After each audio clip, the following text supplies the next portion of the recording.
नमो जिनानम। मंच पर आसीन आदरणीय अतिथि महोदय, अध्यक्ष महोदय, वरिष्ठ विद्वानगण और मेरे सम्मुख बैठे हुए उदीयमान सभी विद्वद्गण, विदुषी, सभी को जय जिनेन्द्र। आज की संगोष्ठी में बहुत ही सुंदर विषय चुना गया है और मेरे लिए इस बात की खुशी है कि मैं एक अध्यापक होने के नाते शिक्षा से संबंधित विषय मेरे सामने आया है। और आजकल के जिस युग में हम जी रहे हैं, भौतिकवादी युग है और भौतिकता से उत्पन्न भौतिक पदार्थों से हम सुख की कांक्षा कर रहे हैं, ऐसे में इस प्रकार के जो विषय है बहुत ही आवश्यक है। मैं अपनी बात एक घटना से कहूँ या एक छोटी सी कहानी से शुरू करूँगा। एक महाविद्यालय था। महाविद्यालय के प्रोफेसरों ने, प्राध्यापकों ने सोचा कि एक हम छोटा सा ट्रिप रखते हैं, एक पिकनिक रखते हैं एक दिन का, और पिकनिक स्पॉट होगा लकड़ी के घानी से तेल कैसे निकलता है, क्योंकि आजकल दिखाई नहीं देते हैं, लेकिन कर्नाटक एक जगह है जहाँ पर लकड़ी की घानी आज भी चलती है। उसको देखने का उन्होंने निर्णय किया और एक दिन संडे के दिन, रविवार के दिन चले गए। जाते ही देखा सभी छात्रों को बहुत आश्चर्य हुआ कि वहाँ पर घानी चल रही है, उसमें दो भैंसे जुते हुए हैं। भैंसे हैं, दो भैंसे जुते हुए हैं, लेकिन हाँकने वाला कोई नहीं है, चाबुक मारने वाला कोई नहीं है, लेकिन भैंसे घूम रहे हैं। उसको देख करके बच्चों को बहुत आश्चर्य हुआ कि भाई आसपास कोई नज़र नहीं आ रहा है। हाँ, दूर देखा एक खेतों में एक व्यक्ति काम कर रहा है, किसान काम कर रहा है, चलो उसी से पूछ लेते हैं, शायद उसी के भैंसे होंगे। तो वहाँ चले गए और उस व्यक्ति से नमस्कार करके पूछा, भाई एक घानी आप ही की है? जी हमारी है। वो भैंसे तो बिना किसी के चल रहे हैं, चलते हैं, उनको आदत है चलने की, वो चलते रहते हैं, नहीं कभी रुकते नहीं हैं, नहीं कभी नहीं रुकते हैं। यदि मान लीजिए रुक गए तो हमें पता चल जाता है। कैसे पता चलता है? आप सुन रहे हैं, उन भैंसों के गले में घंटियां हैं, है ना। चलने से, जैसे वो चलते हैं, चलते रहने से घंटियां बजती रहती है, इसलिए मुझे पता चलता है कि भैंसे चल रहे हैं। यदि रुक जाते तो पता चलता है रुक गए हैं। यदि मान लीजिए एक लड़का बहुत होशियार था, जो क्लास में फर्स्ट आते हैं वही इस प्रकार के प्रश्न क्या करते हैं, ठीक है भाई, घंटी के बजने से आपको पता चल जाता है कि भैंसे चल रहे हैं, तो घानी चल रही है, लेकिन कभी कभी खड़े खड़े ऐसे गर्दन हिला दे तो वो भी हो सकता है। लेकिन उसने बहुत ही समझदारीपूर्ण, बहुत सुंदर, आप भी विचार करेंगे, इस प्रकार का उत्तर दिया उसने। लेकिन भाई मैंने अपने भैंसों को कभी विद्यालय में या कॉलेजों में भेजा नहीं है ना। तो ये सोचने की बात है, हंसने की बात नहीं है, सोचने की है। आज हम सभी पढ़े लिखे हैं, हमारे समाज में सभी लोग पढ़े लिखे हैं, हमारे जैन समाज में भी पढ़े लिखे हुए हैं, उसके बावजूद भी इतनी सारी गड़बड़ियाँ हो रही है, इतने सारा भ्रष्टाचार हो रहा है, इतने सारे बैंकों में करप्शन हो रहा है। ये सभी पढ़े लिखे नहीं हैं। मैं 3 साल नॉर्थ ईस्ट में रहा, नागालैंड, मिजोरम, मणिपुर, तीनों राज्यों में मैंने काम किया। वहाँ पर जो नक्सलिज्म में जो लोग हैं, जो उसके कमांडोज हैं, सभी पढ़े लिखे हैं, आईएएस ऑफिसर्स हैं, रिटायर्ड आईएएस ऑफिसर्स हैं, डॉक्टर्स हैं, इंजीनियर्स हैं, सभी पढ़े लिखे लोग हैं। उसके बावजूद भी शासन के सत्ता के विरुद्ध वे लोग बीड़ा उठाए हुए हैं। आज कितने सारे डॉक्टर्स हैं, हम जानते हैं। पहले विद्यालय शिक्षा विभाग की तरह एक कला का विभाग था, फिल्म, अब वो इंडस्ट्री हो गया है। और अब सुन रहा हूँ मैं, आज मेडिकल भी एक इंडस्ट्री हो गई, उनको टारगेट्स दिए जाते हैं, आप महीने में इतने ऑपरेशन होना ही चाहिए, तभी आपके पेमेंट्स बढ़ाए जाएंगे, नहीं तो नहीं नहीं बढ़ाएंगे।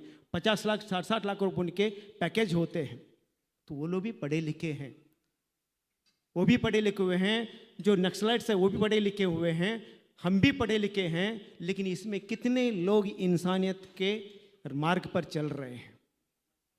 हमारी शिक्षा, मैं जानता हूँ, मैं एक अध्यापक होने के नाते कोई भी अध्यापक अपने छात्रों को कोई गलत शिक्षा नहीं देगा, झूठ चोरी कुशील की शिक्षा नहीं देगा। उसके बावजूद भी क्यों हो रहा है? क्योंकि भोगवादी, प्रत्येक व्यक्ति भोगवादी हो रहा है। मैं छोटे छोटे बच्चों को देखता हूँ, मेरी नाती को देखता हूँ, मैं कभी कभी मेरी बेटी को डांटता हूँ, अरे हमने कभी तुम्हारे ऊपर कोई प्रेशर डाला है? वो डांस भी करेगी, संगीत भी सीखेगी, कराटे भी सीखेगी, एलोकेशन में भी भाग लेगी, हाँ, और हर पढ़ाई में भी फर्स्ट आनी चाहिए। कैसे हो सकता है? तो इस प्रकार हर बच्चे के ऊपर एक प्रकार का प्रेशर है, हर बच्चे के ऊपर प्रेशर है, माता पिता के ऊपर प्रेशर है। मैं तो कहता हूँ ये विषय सिर्फ बालकों के लिए नहीं, ये माता पिता के लिए भी होना चाहिए। क्योंकि माता पिता जो इंजीनियर बनना चाहते थे वो इंजीनियर बन नहीं पाए, जो माँ डॉक्टर बनना चाहती थी वो बन नहीं पाई, वो अपने बेटी में, अपने बेटे में उसके भविष्य को देखते हैं और उन पर प्रेशर डालते हैं। तो इसीलिए ये पारलौकिक शिक्षा, लौकिक शिक्षा तो जरूरी है या नहीं मुझे पता नहीं है, लेकिन जो लौकिक शिक्षा प्राप्त कर रहे हैं उनको पारलौकिक अर्थात आध्यात्मिक ज्ञान का होना बहुत आवश्यक।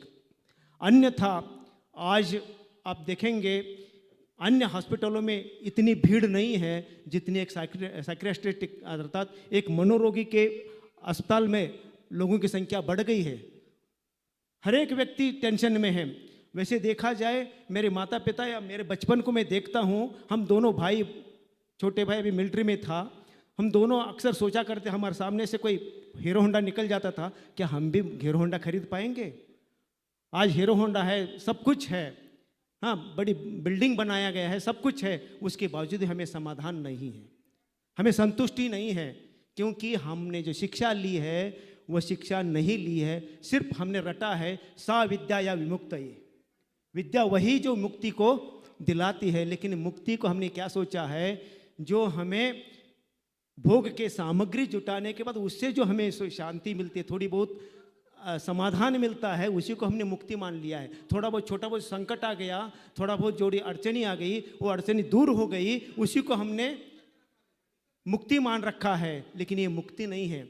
हमारे मनीषियों का कहना था सा विद्या या विमुक्ति, वही विद्या वही है जो जन्म जरा मृत्यु से हमें पार करा दे, जो जन्म मरण की जो अनादिकाल से हम संतति चल रही है, इस संतति से मुक्ति दिला दे, वही वास्तव में पारलौकिक शिक्षा है, वास्तव में वही शिक्षा है।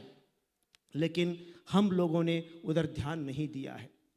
मैं कहता हूँ कि जो विद्यालय में जो परीक्षाएं होती है उसका सिलेबस निश्चित रहता है, 9 महीने में इतने सिलेबस रहता है, उसको पढ़ाने के लिए, उसको मार्गदर्शन देने के लिए अध्यापक होते हैं, और परीक्षा की समय निश्चित होती है कि इस समय अप्रैल या मार्च में आपकी परीक्षाएं होगी, 15 दिन की परीक्षाएं होगी, एक एक पेपर के बीच में इतना गैप होगा। सब कुछ होने के बावजूद भी बच्चा दिन रात पढ़ाई करता है, उसके बावजूद भी थोड़ा बहुत फेल कोई नहीं होता आजकल, और फेल होने भी नहीं देते हम लोग।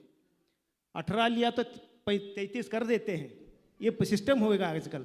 बच्चा कोई फेल होता नहीं है, पास होता है, लेकिन उसके 95 आ गए, मेरे 93 आ गए, वो निराश हो जाता है, यहाँ तक कि आत्महत्या का सोचता है।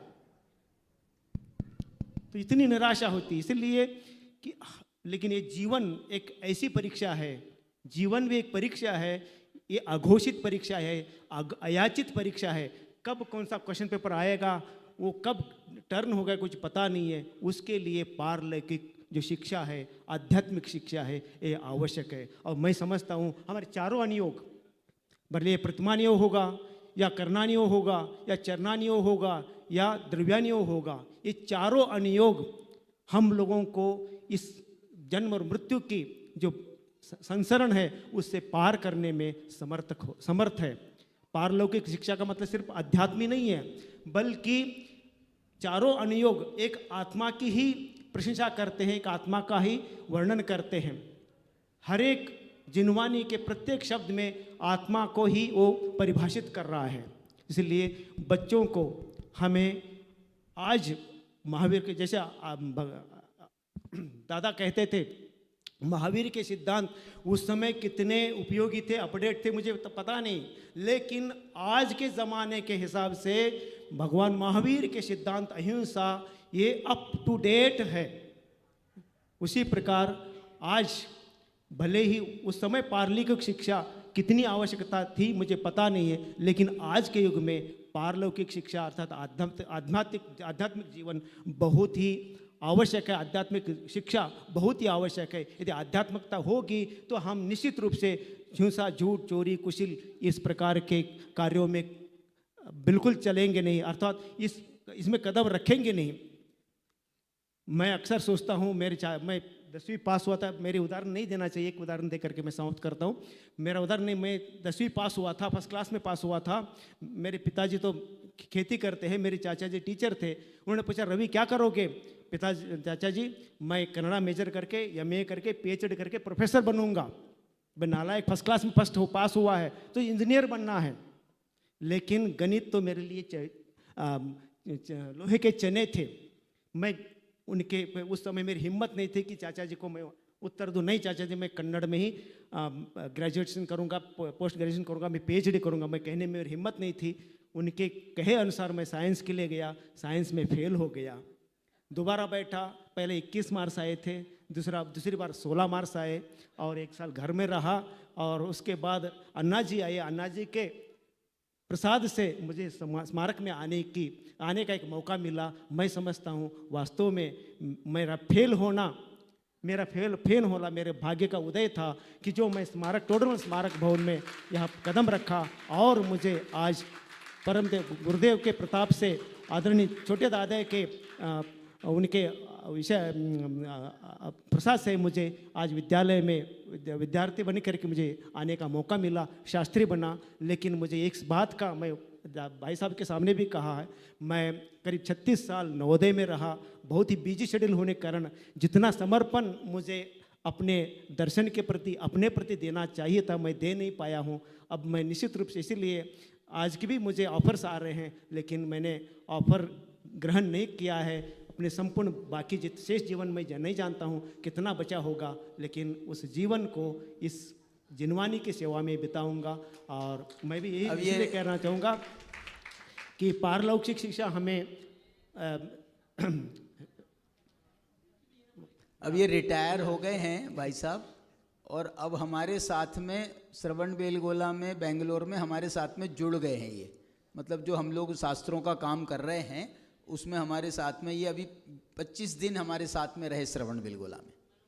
हाँ भाई साहब, तो लौकिक शिक्षा हमें भले ही क्षणिक सुख दे, लेकिन पारलौकिक शिक्षा ही हमें पूर्ण सुख देती है।